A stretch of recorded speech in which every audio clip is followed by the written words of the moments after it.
Vazias, hein? Amém? 1 Tessalonicenses, capítulo de número 5, verso número 12 em diante. Hoje nós vamos finalizar o texto de Tessalonicenses, a primeira carta.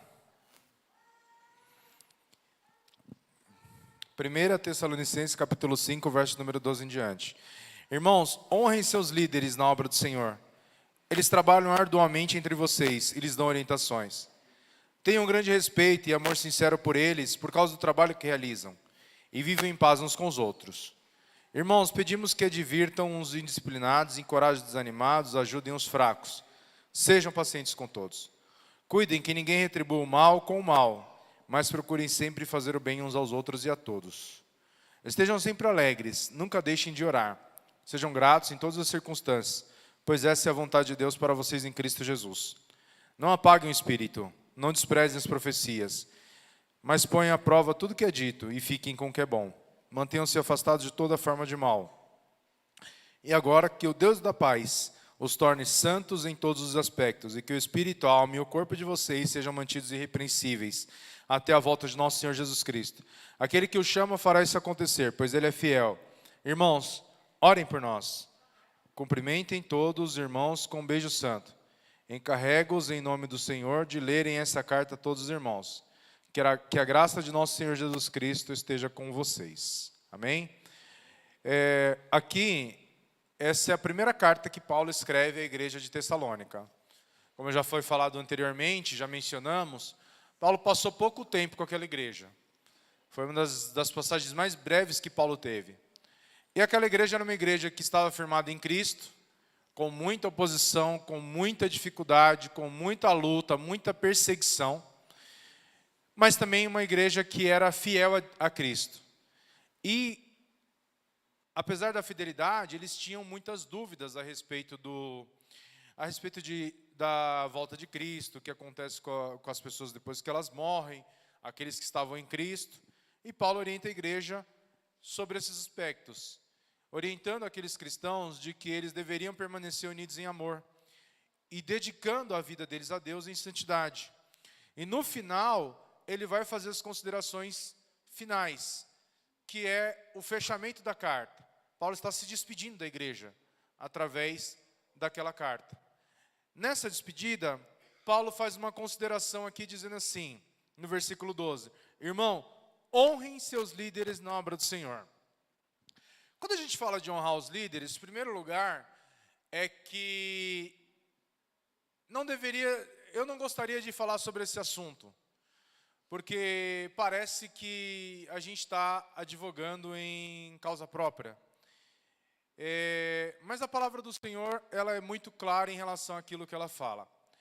Eu lembro de uma vez que apareceu um irmão aqui na igreja, há muitos anos atrás, faz bastante tempo. A maioria de vocês não vão lembrar dele, glória a Deus por isso.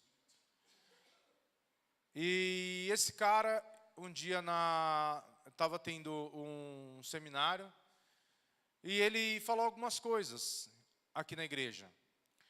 E uma das coisas que ele falou era que as irmãs deveriam adotar e presentear a esposa do pastor, dar presentes para a esposa do pastor. Cuidar da esposa do pastor, pagar cabelo, pagar unha, pagar maquiagem, pagar roupa, lingerie e outras coisas mais. Essa não é uma coisa que a igreja, nós, como igreja, temos essa prática. Mas o que Paulo está dizendo então, se não é sobre isso que ele está falando? Porque não é sobre isso que Paulo está falando. Paulo está dizendo, ele não está falando a respeito dele próprio. Ele não está dizendo para a igreja que a igreja deve honrá-lo. Ele não está dizendo que a igreja deve presenteá-lo. Ele não está dizendo que a igreja deve sustentá-la. Ele não está dizendo que a igreja deve bajulá-lo. Mas ele está dizendo que na igreja haviam pessoas que trabalhavam arduamente. E essas pessoas precisavam ser honradas. O que faz com que uma pessoa precise ser honrada não é o cargo que ela exerce na igreja. Não é você fazer algo ou presentear alguém pelo cargo que ela exerce na igreja. O que Paulo está dizendo é que o requisito, o critério para que uma pessoa pudesse ser honrada pela igreja, era que ele fosse um trabalhador. Alguém que dedicasse o seu tempo à obra de Deus. Que trabalhasse arduamente. O que ele está dizendo? Honrem seus líderes na obra do Senhor. Eles trabalham arduamente entre vocês e lhes dão orientações. Paulo não está dizendo que era ele o líder que deveria ser honrado. Paulo não está dizendo que era ele o líder que deveria ser bajulado. Mas Paulo está dizendo que a igreja deveria reconhecer os novos líderes, as pessoas que Deus estava levantando. Porque é muito difícil. Eu já tive, não sei se vocês já tiveram experiência, principalmente quem precisa, muitas vezes, ir no pronto-socorro do convênio, e chega lá, a pessoa que está lá é muito nova. Às vezes eu vou no pronto-socorro, e chega lá e eu falo assim, meu Deus, essa menina é mais nova que o Daniel. Carinha de criança. Só que para que ela pudesse estar lá, ela precisou estudar no mínimo 6 anos para poder exercer o ofício da medicina. Antes dela entrar em medicina, ela era uma pessoa que já estudava muito. E se ela for um especialista, ela tem que estudar pelo menos mais 3 anos. Imagine se alguém chegasse para uma pessoa que pela sua idade dissesse assim, eu não... Falou assim, eu quero ser atendido por um médico mais experiente. Porque certamente você não consegue me ajudar. Aquela pessoa estaria honrando aquela pessoa, aquele médico? Sim ou não? Não. Por quê? Porque aquela pessoa, ela demonstrou que o fato daquela pessoa ser mais nova, ela era incapaz de fazer aquilo. E na igreja de Tessalônica tinha muita gente que havia sido levantado como liderança, e essas pessoas não eram pessoas tão experimentadas no trabalho quanto Paulo e os demais apóstolos. Mas por uma necessidade do crescimento da própria obra, muitos irmãos foram levantados sem que tiverem passado pelo mesmo preparo que o Paulo e os demais apóstolos passaram. Eu vou dar um exemplo claro para vocês. É que o tempo em que Jesus formou os discípulos foi de 3 anos e meio. E no final do ministério dos discípulos, no dia da graduação, que foi quando Jesus morre e ressuscita, Jesus olha para Pedro e fala assim, na verdade, vocês ainda não estão prontos. Então é engano achar que porque você tem tempo de igreja, ou tem um diploma, ou tem qualquer outra coisa, você está pronto. Eu tenho 15 anos, 16 anos de pastorado, e eu me deparo com situações que eu não vivi nos últimos 16 anos, e que eu estou constantemente aprendendo. E eu preciso entender isso. E quando Paulo está dizendo, honrem seus líderes na obra do Senhor, ele está dizendo, honrem aqueles que Deus levantou entre vocês. Ele não está falando dele próprio. Ele não está advogando em causa própria. Ele não está falando, mandem para mim os presentes, a honra que me é devida. Ele está falando, honrem os líderes na obra do Senhor.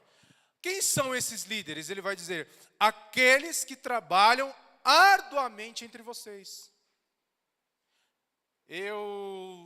Recentemente, uma pessoa marcou um culto de ação de graças, e de repente, eu olhei lá, eu fiquei muito triste, porque na lista de convidados daquele culto, não estava algumas pessoas que oraram muito por aquela causa. Acordaram muitas vezes 4:30 da manhã para vir orar 5 horas da manhã na igreja. Ou seja, esse que estava trabalhando arduamente, não estava recebendo a honra que lhe é devida.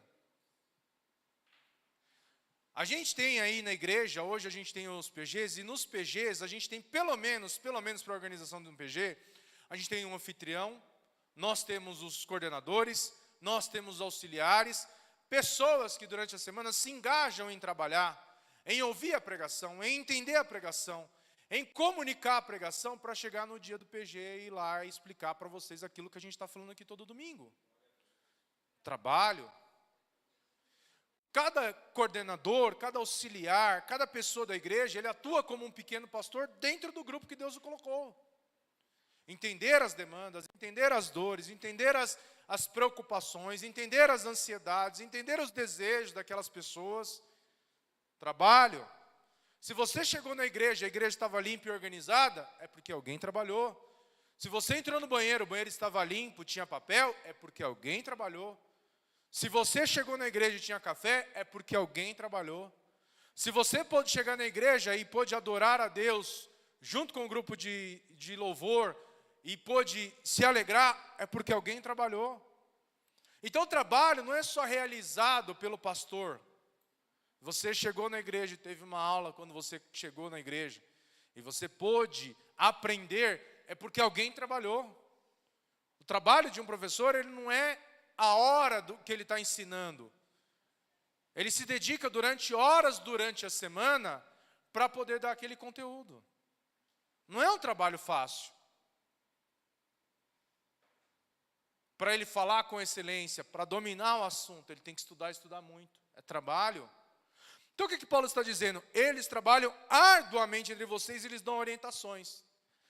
Alguém aqui ouviu algum outro requisito que não fosse o próprio trabalho para que esses líderes fossem honrados?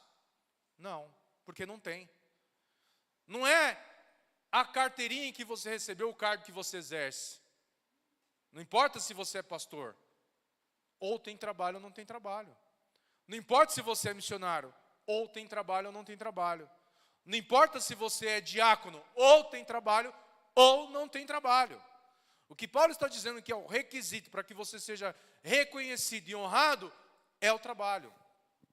Então, o que ele está dizendo é que nós, como igreja, devemos honrar aqueles que trabalham. Porque aqueles que trabalham, eles estão dedicando as suas vidas a fazer algo por você. Por que ninguém chega no restaurante e no final do que você foi servido, chama a equipe de garçom e agradece ao garçom? Já vi a pessoa chegando na churrascaria e falou: chama lá o garçom para mim. Ô garçom, muito obrigado. Chama o gerente, gerente, muito obrigado. Por quê? Porque você está pagando. Então ali há uma prestação de serviço. Você paga e você recebe por aquilo que você pagou. Só que na igreja, pelo menos na nossa igreja, nenhum de nós é comissionado. Ninguém recebe salário na igreja. Todos aqui são voluntários da obra de Deus. Então, se alguém arrumou a igreja, é trabalho. Se alguém limpou a igreja, é trabalho. Se alguém vem aqui e prega e ministra a palavra do Senhor, é trabalho. Se alguém ensina, é trabalho. Se alguém ensaiou para vir louvar, é trabalho. E todo o trabalho deve ser reconhecido, porque ele vai dizer assim: eles trabalham arduamente entre vocês e lhes dão orientações. Olha só o que ele está dizendo: tenham um grande respeito e amor sincero por eles, por causa do trabalho que realizam. Você sabe por que a gente não, há muitos anos, a gente não faz, não fala, do aniversariante do dia, hoje a gente quer parabenizar o fulano de tal e fazer uma homenagem, e falar, e alguma coisa assim? Porque isso gera ciúmes. As pessoas não têm... Eu estou tentando encontrar uma palavra que seja menos agressiva, menos pesada, mas a verdade é que as pessoas, elas se julgam sempre no direito de exigir do outro aquilo que ela não está disposta a fazer. Sempre. Se eu fizer por um, a outra pessoa subentende que eu tenho que fazer por todos. Eu não posso fazer um almoço na minha casa e convidar o pastor Ricardo e não convidar os outros pastores, porque eu estou fazendo acepção. Ou convidar o André e não convidar outras pessoas, ou convidar um irmão e não convidar o outro. Se você imagina que numa família, se você faz um churrasco na sua casa, você não convida, já dá confusão? Imagina na igreja. Às vezes a gente tem que sair escondido. Teve gente que já saiu da igreja porque não foi convidado para um casamento e o casamento nem era meu. Nem fui eu que casei. As pessoas, elas se ofendem muito fácil. O que Paulo está dizendo? Tenha um grande respeito e amor sincero por eles. Por quê? Por causa do trabalho que realizam. E a maioria do trabalho que é realizado da igreja, ele é realizado onde ninguém está vendo. Você chegou à igreja e estava limpa? Eu vou perguntar para vocês. Quem louvou? Todo mundo sabe. Quem dirigiu o culto? Todo mundo sabe. Quem pregou? Todo mundo sabe.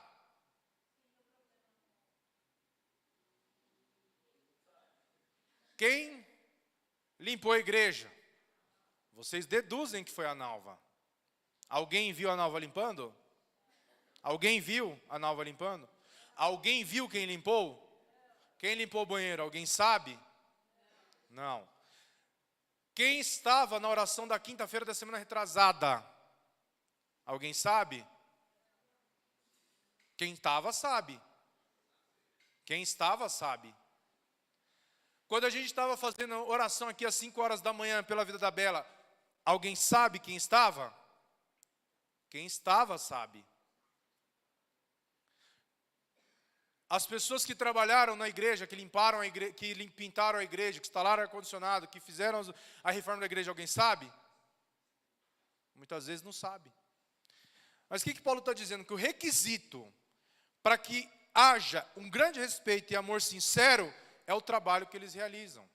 Então você que tem a oportunidade de saber que existe uma pessoa que está dedicando o tempo dela, a vida dela, o trabalho dela, a um serviço que você seja beneficiado, honre essa pessoa.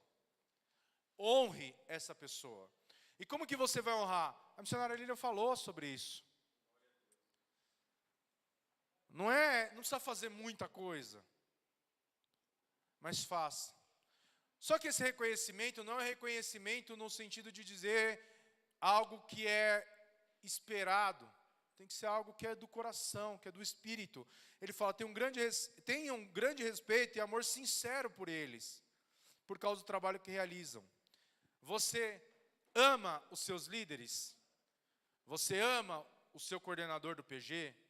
Você ama os auxiliares? Você ama o seu líder do grupo de homens, mulheres, jovens?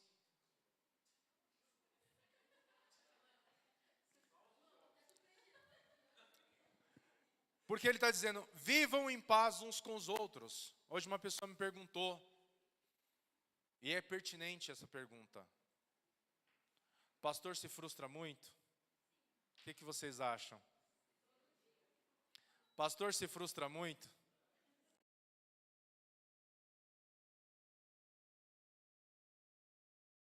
Alguém aqui cuida de planta? Pastor Andréia? Jô? Quem mais? Quem mais? Quem mais cuida de planta? Pastor Lúcio, Alex, Lilian.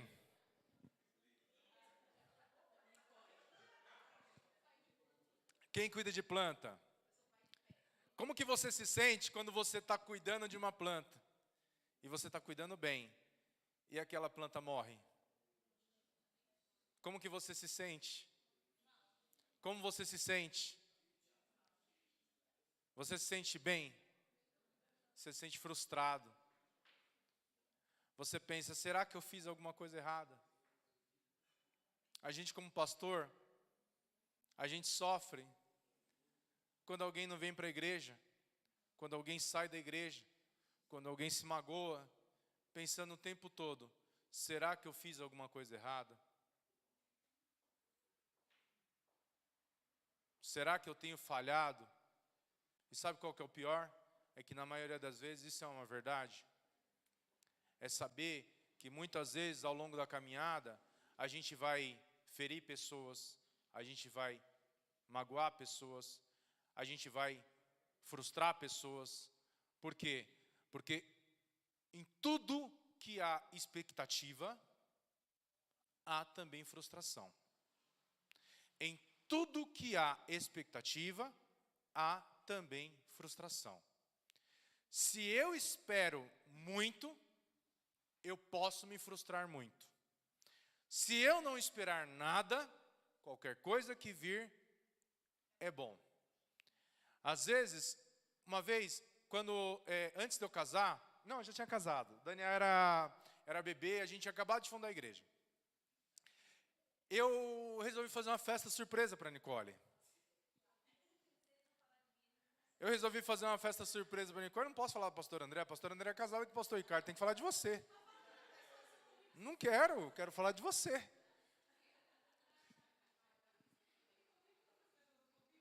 Eu fiz uma festa surpresa para a Nicole. E eu comprei um cachorrinho para a Nicole. Um Yorkshire. Era? Tá bom.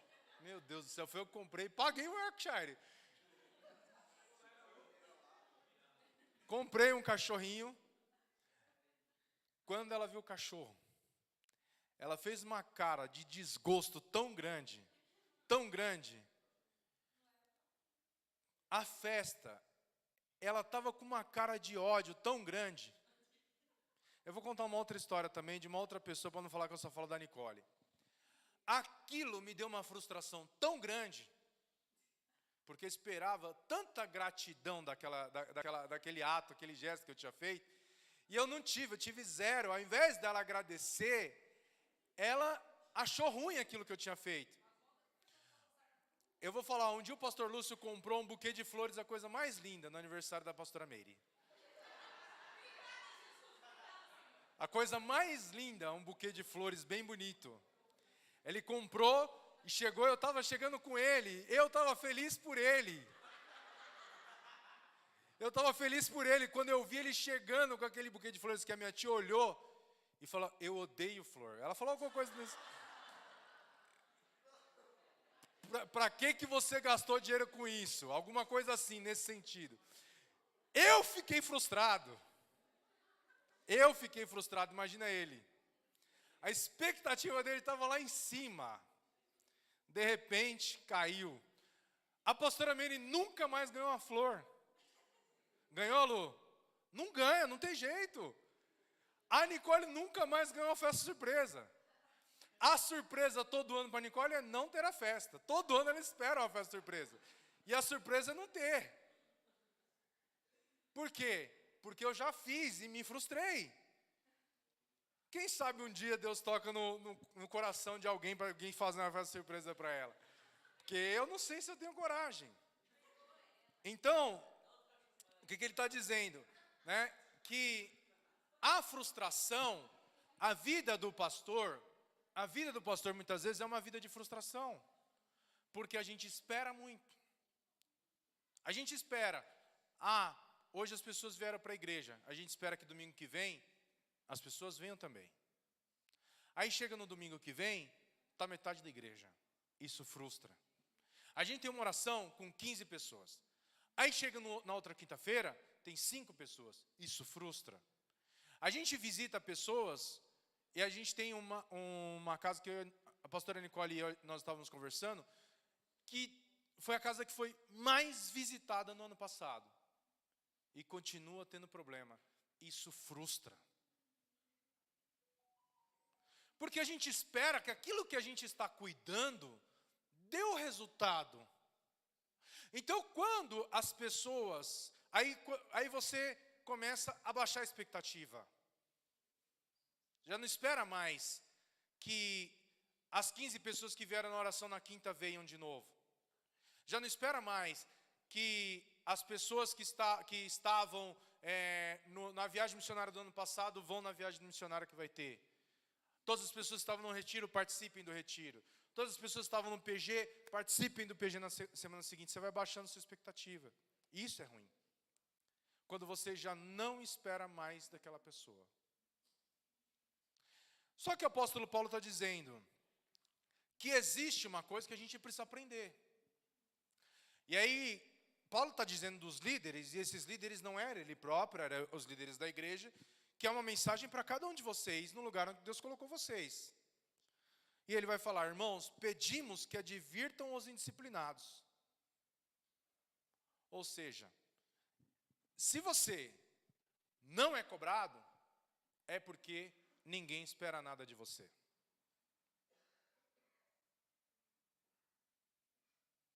Se você não é cobrado, é porque ninguém espera nada de você. Se você chega na igreja tarde, não incomoda ninguém. Se você não vem na oração e ninguém fala nada, não incomoda ninguém. Se você não vem para o culto, ou vem e não incomoda ninguém. Tipo, na verdade, quando você está, é um bônus. É uma coisa boa. Só que quando nós somos cobrados, é porque alguém está esperando alguma coisa a mais da gente. Ninguém vai cobrar alguma coisa de quem não está esperando nada. Ninguém vai cobrar. A Ana Caroline veio hoje nos visitar. Se ela não vinha semana que vem, ela veio hoje nos visitar. Se ela vier semana que vem, vai ser um plus, um bônus. Todo mundo vai ficar feliz porque ela veio. Mas se a Érica não vir, a gente aprende a sentir falta da Érica. Porque a gente espera que a Érica venha. A gente espera que a Bianca venha. A gente espera que a Luciana venha. A gente espera que a Yasmin venha. A gente espera que essas pessoas venham. Quando você começa a ser cobrado, é porque alguém está esperando alguma coisa de você. Eu não vou cobrar o filho dos outros, mas o meu filho eu cobro e cobro o tempo inteiro. Eu dou aula na academia onde eu treino, o Daniel e a Júlia treinam comigo, e o Arthur, filho da Juliana, também treina comigo. O Davi, filho da Juliana, treina comigo. Com a gente também. O Daniel, ele tem um objetivo. Ele vai ser mais cobrado. A Júlia chega no meio do treino e ela fala, ai pai, minha unha está doendo. Ai pai, meu pé está doendo. Ai pai, eu estou com dor de cabeça. Eu só posso falar, tá bom filha, senta aqui do lado. Se o Daniel fala isso, eu falo, vai treinar meu, para de ser mole. Não é? Porque eu espero mais do Daniel. Quando a Júlia começar a ser cobrada, é porque eu espero mais dela. Então, se você não quer ser cobrado, não quer que as pessoas falem nada para você, é só você continuar do jeito que você está e está tudo certo. Mas a gente só cobra aquele que a gente espera. E ele está falando, pedimos que advirtam os indisciplinados. Ou seja, fale com essas pessoas, advirtam. Aí ele vai falar uma outra coisa, encoraje os desanimados. Tem gente que desanima, e não é porque ela está em pecado, não é porque ela é indisciplinada, não é porque ela é rebelde, é simplesmente porque a angústia bateu na porta dela. E nós como pastores, nós como igreja, cada um de vocês, tem que ter um olhar sensível para saber que aquela pessoa precisa de ajuda. Um abraço, uma palavra, uma oração. Essa pessoa precisa ser ajudada. Tem um homem nas Olimpíadas, eu não vou lembrar qual Olimpíada que foi, mas já faz mais de 20 anos. E esse homem, ele estava correndo uma prova de longa distância, e quando estava próximo da chegada, esse homem se lesionou e caiu. E no momento que ele caiu, ele levantou para continuar a prova. O pai dele, ele não ia ganhar. Ele não tinha mais a menor chance. O pai dele saiu da arquibancada, rompeu o cordão de isolamento e de segurança, entrou na pista, agarrou o filho dele e continuou ajudando o filho dele a terminar aquele percurso. Continuou ajudando o filho dele a terminar aquele percurso. O filho dele não ia ganhar aquela prova. O filho dele não ia pontuar naquela prova. Mas para ele era importante terminar. E o pai dele sabia o quanto era importante que ele terminasse aquela prova. E ele foi lá e ajudou o filho a completar aquela prova. O que ele fez? Ele ajudou alguém que estava fraco, que não podia conseguir sozinho. Se você sentir falta de alguém na igreja, é sua missão, é seu papel ligar para essa pessoa durante a semana. Por que os PGs são importantes? Porque a gente consegue olhar mais atentamente para um grupo menor. Eu, como pastor, eu posso saber quem está faltando na igreja hoje. Mas talvez você sinta falta de alguém que está o tempo todo sentado do seu lado. É como num curso de faculdade, de graduação ou escola. Pode faltar 10 pessoas, mas quando falta aquele seu amigo, aquela pessoa que senta do seu lado, aquela pessoa que você gasta mais tempo com ela, faltou alguém. Não faltou qualquer pessoa, faltou fulano.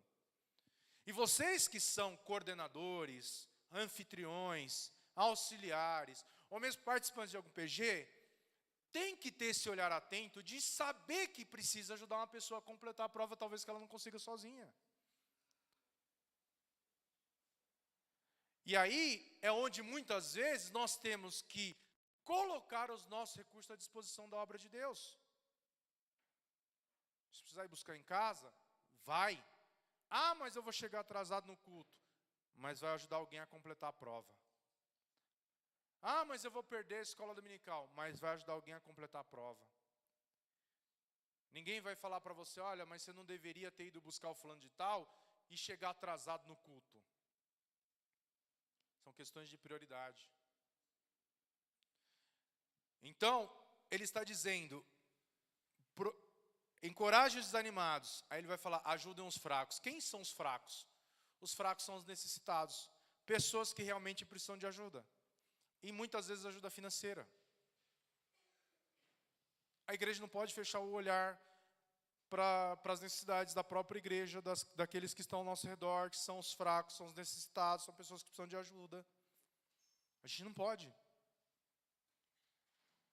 Graças a Deus, assim, Deus tem abençoado a nossa igreja.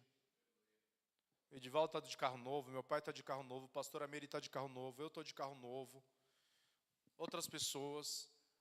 Aí, de repente, tem gente na igreja que está passando fome. É melhor a gente fechar a igreja se isso acontecer. Porque a gente deixou de ser igreja há muito tempo. Tem gente que está desempregado, está precisando de ajuda, está precisando de socorro.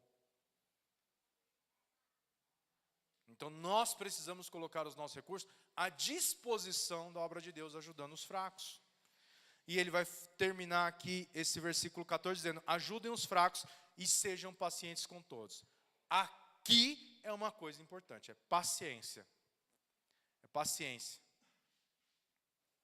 Porque se você pegar a plantinha que morreu e chutar e ver que uma está dando semente a outra não e jogar fora, ou fizer qualquer coisa desse tipo, esquece. A gente tem que ser paciente. Entender que umas pessoas elas vão dar resultado mais rápido. Outras pessoas elas vão demorar mais. Umas pessoas elas conseguem entender o que Deus está falando com elas e dar fruto. Outras pessoas precisam de ajuda para que o fruto dela seja evidente. E ele vai falar, cuidem que ninguém retribua o mal com o mal, mas procurem sempre fazer o bem uns aos outros. Ou seja, ele está falando num contexto igreja, fazer o bem uns aos outros. E depois num contexto fora igreja, e a todos. Estejam sempre alegres, nunca deixem de orar. Olha só uma marca distinta da salvação. O que é uma marca distinta? É algo que é visível. Algo que é notório da salvação é a alegria. Uma pessoa desanimada, uma pessoa triste, uma pessoa amargurada, uma pessoa que só anda reclamando, essa pessoa precisa ser alcançada pela graça de Deus, porque ele vai dizer, estejam sempre alegres. A Bíblia diz que a alegria do Senhor é nossa força. Ah, isso quer dizer que a gente não pode ficar triste? A tristeza, muitas vezes, a angústia, muitas vezes, ela é necessária por um período de uma situação difícil de enfermidade, dificuldade financeira, Alguma situação que aconteceu na sua vida e te deixou triste, é o motivo da sua oração. Mas isso não pode ser uma marca da sua vida. Uma pessoa triste, uma pessoa amargurada, uma pessoa em que ela não esbanja a alegria. Nós temos que esbanjar a alegria. O que Paulo está dizendo? Estejam sempre alegres, nunca deixem de orar. O que Paulo está dizendo? Que é para orar todo o tempo? É com a constância na oração, é não desanimar diante de Deus, não desanimar diante da luta, diante da circunstância. Estar sempre diante de Deus, mesmo quando a dificuldade vem. E ele vai dizer, sejam gratos em todas as circunstâncias, pois essa é a vontade de Deus para vocês em Cristo Jesus. Já parou para imaginar que a dificuldade é a vontade de Deus para a sua vida? Já parou para imaginar isso? Não? Deus tira o povo do Egito, leva o povo para o deserto. No deserto eles foram humilhados, no deserto eles tiveram fome, no deserto eles tiveram sede, no deserto eles tiveram batalhas, no deserto eles tiveram dificuldades, no deserto eles tiveram necessidades, no deserto eles tiveram privações. E Deus fala assim, eu te levei para o deserto, te humilhei, te fiz ter fome, te fiz ter sede, para você saber o que havia no seu coração. Se seria fiel a mim ou não. Romanos capítulo 8, versículo 31 vai dizer assim que todas as coisas cooperam para o bem daqueles que amam a Deus. Todas as coisas inclui, o bem de Deus inclui também o mal. O que aconteceu na vida da Mariana, havia um propósito de Deus nisso. A gente não entende, mas há um propósito. O que aconteceu na vida da Bela, a gente não entende, mas há um propósito. Se te fez orar, Deus alcançou um propósito. Se a sua luta te faz orar, o propósito de Deus já está alcançado. Por quê? Qual que é o fim de todo homem? Qual que é o bem de todo homem? A Bíblia diz assim que, Romanos 8,31, que todas as coisas cooperam para o bem daqueles que amam a Deus e o servem segundo o seu propósito. O bem de Deus não é que você tenha uma casa própria, um carro, um bom emprego, filhos prósperos, é que você seja salvo. No final, é só isso que importa. É só isso. Não importa se você morou numa casa grande ou morou embaixo da ponte. Não importa se você comeu em bons restaurantes ou se você revirou lixo. Não importa se você tem muitos filhos ou se você é estéril. Não importa se você é uma pessoa muito saudável ou se é uma pessoa doente. Não importa, o que importa é se você é salvo ou não. No final, é a salvação que importa. Deus nos criou para a eternidade. Nós somos criados para a eternidade. Se eu achar que o que importa é ter... Um dia uma pessoa chegou em casa e ele falou para mim assim, Felipe, ele falou desse jeito, ele não é cristão. Ele falou assim, eu conheço muita gente e tudo que as pessoas querem é ter a vida que você tem. É ter a vida que você tem. Você tem uma casa boa, você tem filhos, você tem uma boa esposa. É importante? É. Mas se eu disser que isso é importante, no dia que eu não tiver isso, eu perderei tudo. Mas se eu entender que o que importa de fato é Cristo, e somente Ele, nada mais pode tomar o lugar de Deus no meu coração.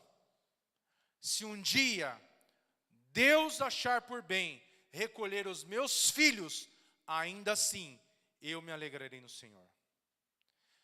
Eu falo isso com amor e temor diante de Deus. Porque o que eu tenho de mais importante na minha vida, depois da minha fé em Cristo, da salvação, é a minha família. O que eu tenho de mais importante. Eu estou dizendo para a igreja que se um dia Deus tirar aquilo que é de mais importante para mim, eu ainda assim continuarei sendo fiel a Deus, ainda assim continuarei amando a Deus. Porque a minha salvação, a minha confiança em Deus, o bem de Deus não está naquilo que Deus pode me dar, mas sim naquilo que Deus já me deu. E qualquer coisa que for mais importante do que isso, tomou o lugar de Deus no meu coração e é um ídolo que eu tenho diante de Deus. Jó, ele perdeu 10 filhos. Ele pegou na alça do caixão de 10 filhos. Ele enterrou 10 filhos. Ele jogou terra em cima do caixão de 10 filhos. 10 filhos. E Jó não tinha a compreensão que nós temos de quem era Deus. Jó não tinha. E no final da sua vida, Jó capítulo 42, versículo 2, ele vai dizer a frase que é uma das mais importantes de todo o livro de Jó, que eu quero ler para vocês. Jó 42, verso de número 2. Sei que pode fazer todas as coisas e ninguém pode frustrar os teus planos. E aí, ele vai dizer no final: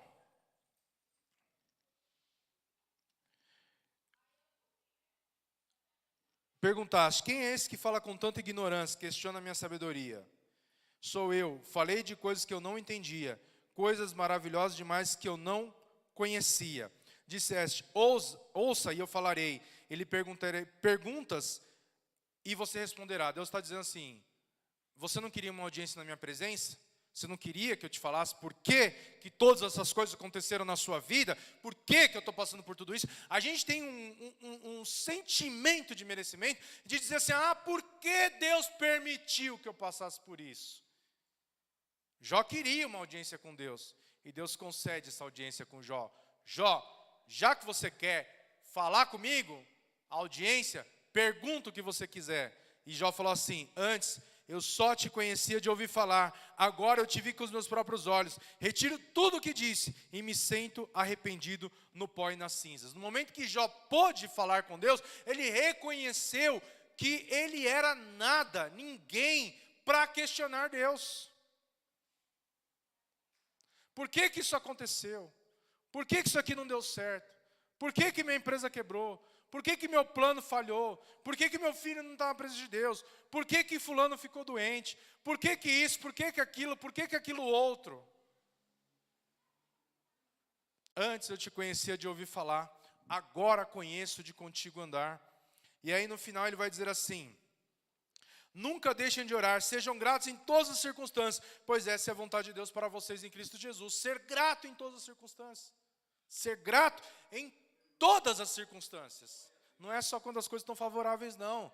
Não é só quando você tem dinheiro para ir no restaurante. Não é só quando você está com as contas pagas. Não é quando só está todo mundo na igreja. Não é só quando está numa festa, num casamento, no aniversário, em bodas. Não é só quando está tudo bem. Em todas as circunstâncias. E aí ele vai dizer, olha, não apaguem o espírito, não desprezem as profecias, mas ponham à prova tudo o que é dito e fiquem com o que é bom. Mantenham afastados de toda forma do mal. A igreja precisa da profecia. A maior profecia que temos hoje é a pregação da palavra. Muitas vezes a gente chega aqui na igreja e eu fico 1 hora falando da palavra de Deus. E durante a semana eu vejo coisas acontecendo e lembrando o que foi pregado, pensando, mas essa pessoa não estava na igreja, essa pessoa não ouviu a palavra, essa pessoa não ouviu a pregação.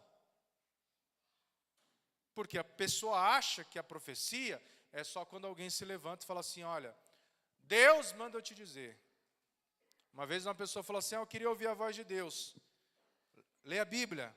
Eu queria ouvir a voz de Deus de forma audível. Lê a Bíblia em voz alta. É um bom começo. Deus fala através de profecia? Fala. Fala. Mas toda profecia deve ser posta à prova diante de Deus. Ele está dizendo, mas ponham à prova tudo o que é dito e fiquem com o que é bom. No final ele vai dizer, de agora que o Deus de paz os torne santos em todos os aspectos e que o espírito, a alma e o corpo de vocês sejam mantidos irrepreensíveis até a volta de nosso Senhor Jesus Cristo. Ou seja, o que Deus espera de nós? Santidade e santificação. Aquele que o chama fará isso acontecer, pois ele é fiel. O que eu falei? Para a pessoa que me perguntou, quem faz a obra é Deus. Quem converte é Deus. Quem salva é Deus. Quem opera o milagre é Deus. Se dependesse de nós mesmos, a Bíblia vai dizer assim, que no homem não há bem nenhum. Mas aqui está dizendo, aquele que o chama fará isso acontecer, pois ele é fiel. E aí ele vai dizer, irmãos, orem por nós. Aí Paulo está falando dele, não precisa me dar presente, mas orar por mim, com certeza. Orem por nós. Cumprimentem todos os irmãos com um beijo santo. Os cumprimentos naquela época eram um beijo no rosto, um beijo na testa. Todos os irmãos eram um sinal de respeito, de honra, de gratidão. Encarrego-os em nome do Senhor de lerem essa carta a todos os irmãos. Que a graça do nosso Senhor Jesus Cristo esteja com vocês. Que a graça do nosso Senhor Jesus Cristo esteja com cada um de vocês. Que vocês possam ser alcançados pela boa, agradável e perfeita vontade de Deus, pela graça de Deus sobre a vida de vocês. E que vocês possam não ser só ouvintes, mas também praticantes da palavra do Senhor. Amém?